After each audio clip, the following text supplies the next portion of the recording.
ดังนั้นจึงว่าในสมัยเจ้าสุริยวงศานี้ได้มาฟื้นฟูห่อหงที่อยู่อาศัยในเมืองเวียงจันทน์นี้หลายขึ้นหลังจากที่ว่าได้ก่อซ่อมแปลงคืนกำแพงเมืองเนาะเพิ่นก็ได้สร้างสร้างบูรณะวัดวาหามขึ้นใหม่ซึ่งผู้ที่ได้มาเยี่ยมยามเวลานั้นเนาะก็ได้เขียนว่าวัดอยู่ในเวียงจันทน์นี้มีประมาณ120วัดอันนั้นคงจะนับทางเขตนอกนำถ้าอยู่ในกำแพงสันในนี้มีประมาณแต่50วัดคือปักหมูจีเพิ่นได้ค้นพบเห็นนั่นแหละความศิวิไลในสมัยของพระเจ้าสุริยวงศานั้นแม่นบ่ต่ำต้อยให้แก่นครใดๆในอาซีมีการป้องกันชาติที่เข้มแข็งมีประเทศเพื่อนมิตรหลายการปกครองมีศีลธรรมเศรษฐกิจการค้าขยายตัวประชาชนมีความสงบสุขการศึกษาวัฒนธรรมก็เจริญรุ่งเรืองหลายซึ่งพวกเขาเคยว่ายุคคพระเจ้าสุริยวงศานี้ได้ปกครองเมืองเวียงจันทน์หรือปกครองอาณาจักรลาวล้านสร้างนี่นะเป็นเวลา52ปีหมายความว่าเพิ่นได้สิ้นประชนม์ไปใน1690ซั่นเพิ่นได้มีเวลาหลายในการพัฒนาสร้างสร้างประเทศนับทั้งเมืองเวียงจันทน์นั้นจากนั้นอิทธิพลของเพิ่นเนาะใน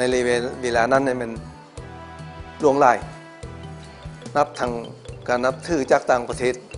นับทางประชาชนภายในนับทางข้าราชการเป็นยอดการปกครองในสมัยราชาธิปไตยจังซั่นประชาชนจึงยกย่องว่าเป็นยุคคำในสมัยนั้นนะอันใดก็งามหมดว่าซั่นนับตั้งแต่การก่อสร้างวัดวาหามสถาปัตยกรรมการป้องกันประเทศมีสันติภาพประชาชนมีสันติสุขอื่นๆนะจึงว่าสมแล้วที่เป็นผู้หนึ่งที่เป็นบรรพบุรุษที่โดดเด่นในระยะนั้นถัดจากพระเจ้าไสสิทธานครเวียงจันทน์ศรีสัตนาได้ยืนเป็นเมืองเอกแห่งอาณาจักรลาวล้านสร้างห่มขาวมาได้290ปีอย่างสง่าราศีในโลกแม่น้ำของแห่งนี้ด้วยสถาปัตยกรรมศิลปกรรมและวัฒนธรรมอันเป็นเอกลักษณ์ของลาวแท้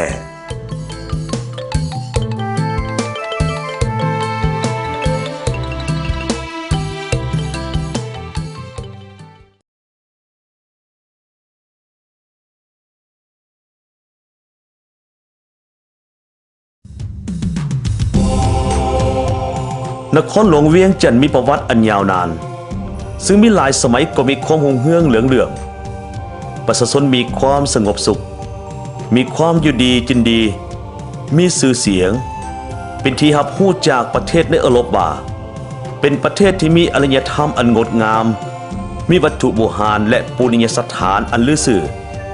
ประชาชนมีความเป็นธรรมมักสันติภาพและซื่อสัตย์สุจริตมีน้ำใจกว้างขวางเอื้อเฟื้อเผื่อแผ่แต่ก็มีหลายครั้งได้ถูกคุกคามจากอาณาจักรใกล้เคียงที่เข้มแข็งกว่าภายหลังพระเจ้าสุริยวงศาธรรมิกราชได้สิ้นพระชนม์ไปแล้วก็ได้เกิดความขัดแย้งระหว่างราชวงศ์ลาวล้านสร้างด้วยกันเพื่อญาติสิงกันขึ้นครองราชสมบัติเป็นใหญ่ในแผ่นดินล้านสร้าง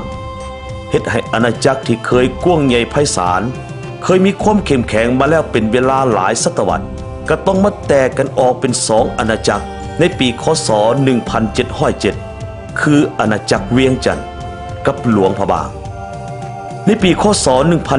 1713อาณาจักรเวียงจันทน์ก็มาแยกออกเป็นอาณาจักรจำปาสักอีกเฮ็ดให้ลาวต้องกลายเป็น3อาณาจักรที่อ่อนแอซึ่งง่ายต่อการขยายอิทธิพลของศักดินาใกล้เคียงช่วยเอาโอกาสนี้ศักดินาสยามได้เข้ามาแทรกแซง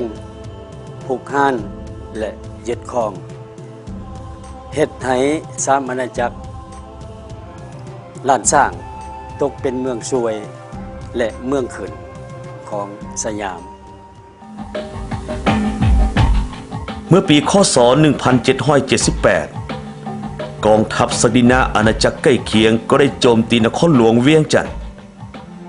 จูดเผาพระราชวังหลวงหอห้องผู้ใหญ่และหอพระแก้ว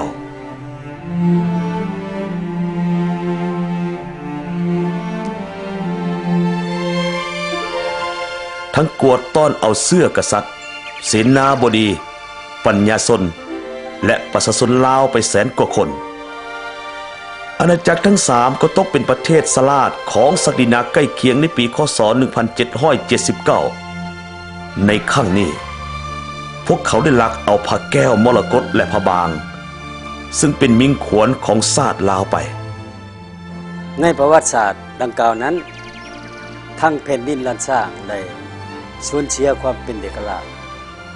ประชาชนเสียสิทธิ์เป็นเจ้า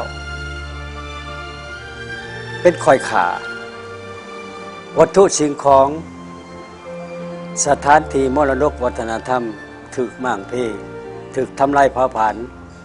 นับทั้งของมีค่าอันเป็นของมีม่านขวัญเมืองก็ถูกปุ่นชิงออกไปพระเจ้าอนุวงศ์ในศิลาเลขวัดศรีสะเกษเอิ้นว่าสมเด็จพระเจ้าไสเสถาธิราชที่ 3ได้ขึ้นปกครองนครเวียงจันทน์ในปีคศ 1803 นั้นเพิ่นก็ได้จัดระเบียบการปกครองขึ้นใหม่พร้อมทั้งสร้างความเข้มแข็งให้ประเทศชาติได้ทุกๆด้านโดยเฉพาะพยายามฟื้นฟูอาณาจักรลาวล้านสร้างให้ขึ้นสู่สภาพปกติ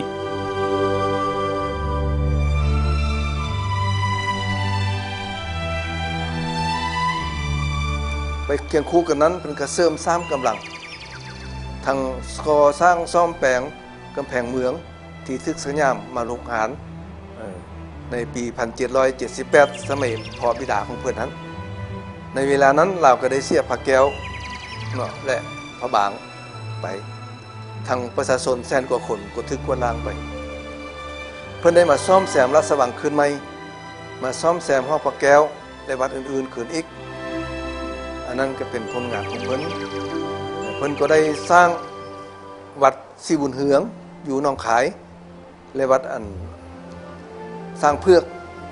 อยู่สีเสียงใหม่สร้างขั่วข้ามน้ำคลองอยู่ทับพนมส่วนสร้างขั่วน้ำคลองสีเสียงใหม่มาหาอุโมงค์เพื่อเฮ็ดให้ประชาชนช่องฟักไปมาหากันได้สะดวกพร้อมกันนั้นเพิ่นก็ได้ระดมให้ประชาชนปลูกฝังเลี้ยงสัตว์เพื่อมีเสบียงเกี่ยมไว้เพื่อสร้างกระบวนการลุกฮือขึ้นความกลัวเอกราชทุกปีเพิ่นได้เชิญเอาเจ้าเมืองต่างๆมาเข้าเฝ้าเพื่อศึกษาอบรมให้มีน้ำใจรักษาต่อสู้ปลดปล่อยเอาเอกราช